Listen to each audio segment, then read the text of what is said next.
Hey guys, so today I'm going to be showing you how to use Explain Everything on the iPad, and I want to point out that the Explain Everything app was updated recently this year. So if you have the newer version, it might look like this, Explain EDU, and I prefer that one a lot better than the older one that has that light bulb app, just because the newer app imports Google Slides, PowerPoints, and PDFs a lot more fluidly into the slides of Explain Everything.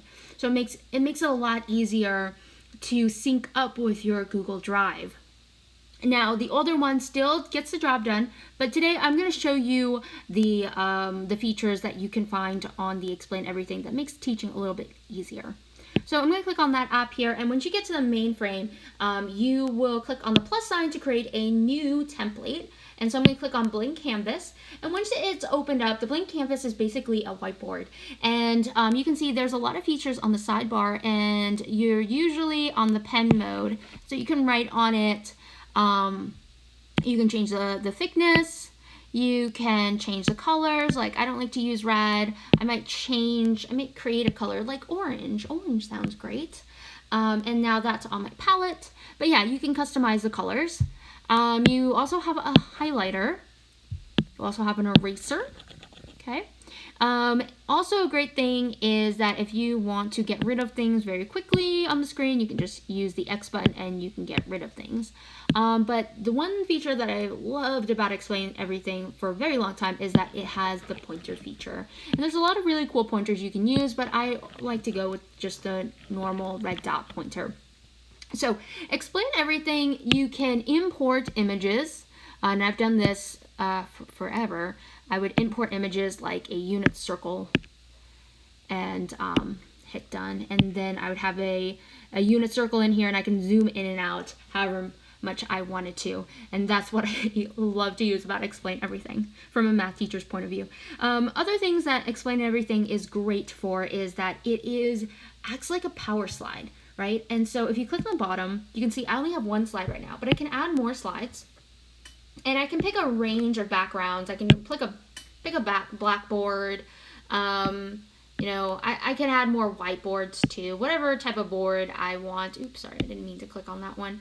But yeah, I can click on a lot of different types of board that I want to add. So now I have 4 slides on here. Okay, I didn't really want that black, but that's fine.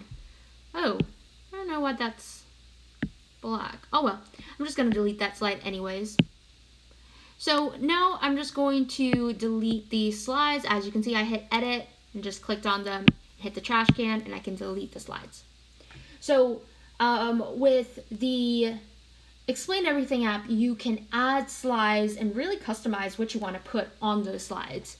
So what I would do before is like screenshot things like PowerPoints or documents or things from the websites, and then add them on into different slides and then teach my kids that way. And then I would record it on the bottom. So I'm going to show you how to use the record feature here in a moment. But the thing I really use Explain Everything for is to import my Google Slides. So to do that, you're going to click on the top icon and you're going to go to Files. And I'm going to click on my Google Drive because that's where I'm going to get my Google Slides. And so if I go to my Google Drive, usually I am at the home page, which looks like kind of like this. And then I'll click on Algebra 2, and I'm going to look for my first chapter in Algebra 2, Chapter 1, where we're learning about functions. And I'm going to grab a slide. And so I'm going to grab some Google Slides, and I'm going to choose to do it over interval and notations. Yeah, and so the check will come up, and then you're just going to hit on imports, and then you can see that these were the slides that I created, and then Explain Everything will import those slides, but I like to import them as separate slides when I import my PowerPoints or Google Slides. I also like to mention that you can import Microsoft PowerPoints as well. The only caveat is I think Microsoft PowerPoints holds a lot of data, and so when you import them, there's a little bit of a lag, I've noticed, when you import Microsoft PowerPoints. So that's the only caveat, but it's not a big deal and you won't notice it as much. But I always use Google Slides anyway, so it doesn't really matter to me. The next thing I want to mention is that oftentimes this is on lock pages, which means that the pages or the slides are locked in. You can't zoom in and out. I like to keep this unlocked because I like to be able to zoom into my documents in case I need to zoom in something for my kids.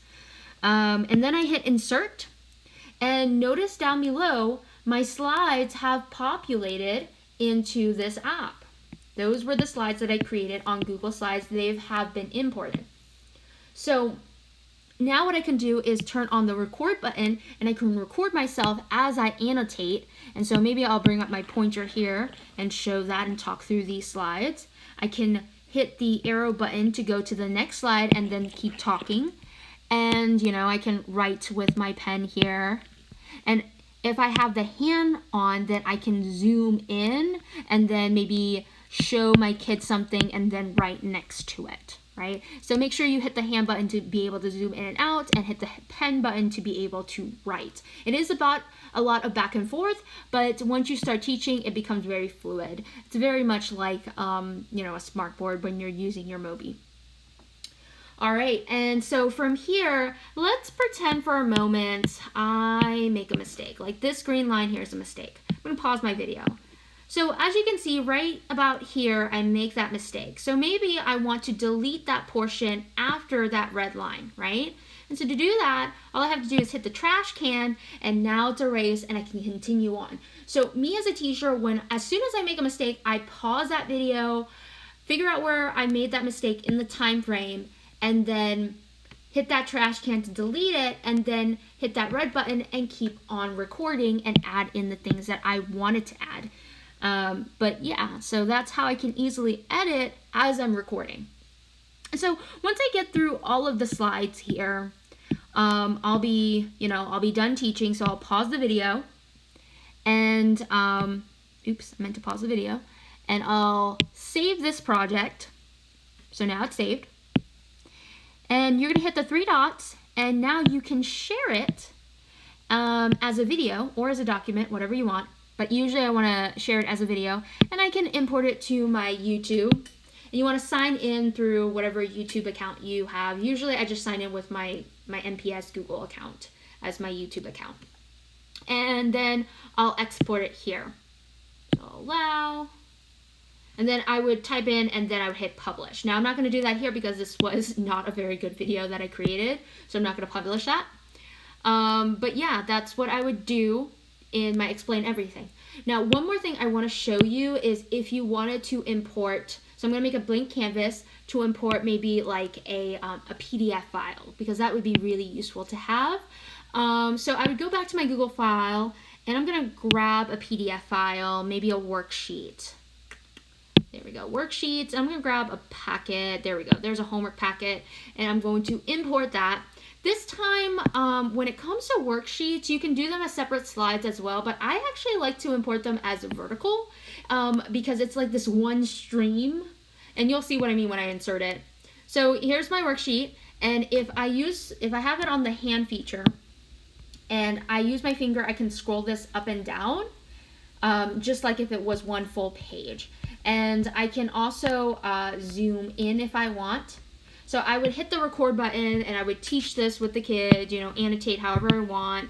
And then I would, scroll upwards and continue teaching. And then I would hit the stop button whenever I'm done. And then I would export that. So that's how you could treat this if you were doing, importing a PDF file. And then you would save your projects. And that's pretty much it. Also know that you can rename them whatever you want. I'll just name them as demo. And then you would want to export them. So that's it for this video. I hope you found it helpful. If you have any questions, let me know.